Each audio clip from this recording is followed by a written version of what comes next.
In the prime timeline, Nexia Biotechnologies is remembered as a failed venture in synthetic biology. But in archive A092, it was the genesis of a biological predator that history has tried to erase. It began in the early 1990s as a dream for the defense and medical industries. Scientists had long envied the golden orb weaver spider for its ability to manufacture silk that is simultaneously strong, fine, and tough. Weight for weight stronger than steel and finer than a human hair, dragline silk was the 21st century super material. And these are your spider goats? These are the spider goats.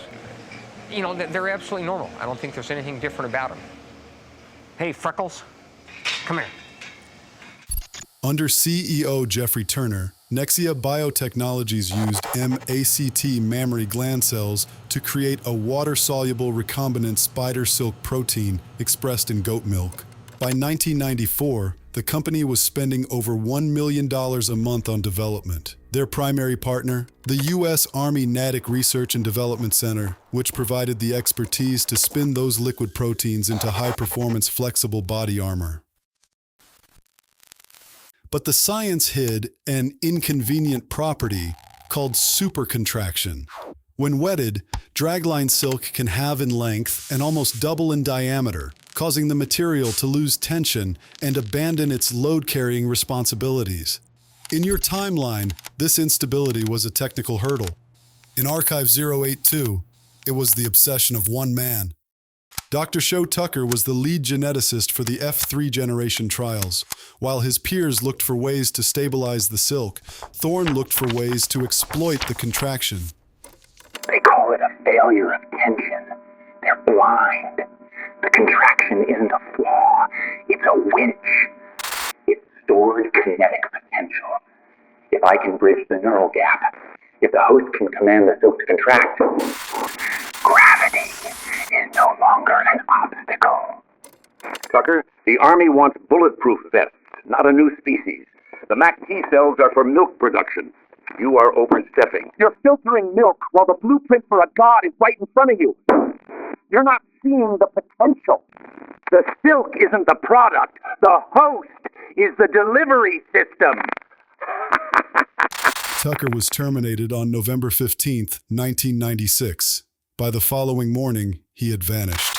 Along with him, 3 highly mobile F3 specimens, Pudding, Sweetie, and a male known as Webster, were missing from the inventory. Shortly after Thorne's disappearance, a tape leaked from the Natick Research Center documenting a classified field test of the BioSteel Mark II armor. We had to pull the plug. During a rainy session, the prototype underwent accidental supercontraction. It didn't just shrink, it integrated. It started growing microscopic tendrils into the soldier's dermal layer to maintain the tension. Thorne didn't just take the goats. He took the only suits that were already hungry for a host.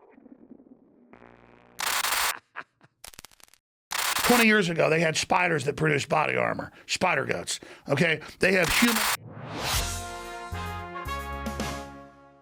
Developing tonight, a bizarre mystery in Yazoo County is keeping residents indoors. Local ranchers are reporting a string of agricultural anomalies that have left investigators stunned.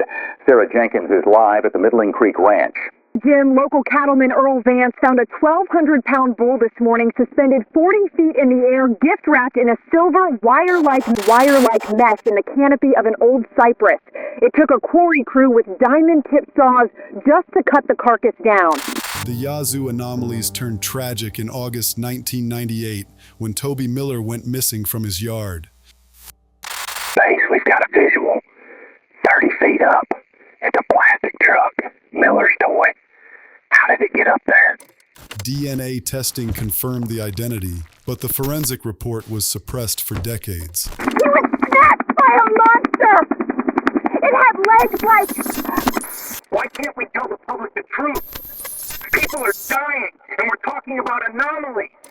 This unaired footage shows the moment the truth almost broke. He was ill, digested before the search party even arrived. Jim Calhoun never made it to the following Monday's broadcast. His body was found on the pavement outside the Delta Grand Hotel. In 1999, Dr. Show Tucker's secret lab was discovered. There was no sign of the doctor. Only his mud-stained boots were found in the corner, encased in a translucent silk shell. Dr. Tucker had become the final meal for his own ambition. Or did he? In your timeline, Nexia's bankruptcy was a quiet financial failure. In Archive 082G, it was the shroud that covered their tracks. Dr. Shoe Tucker's legacy didn't die in that shed. It migrated. And in the dark of the Minnesota wilderness, his work is finally reaching its full predatory potential.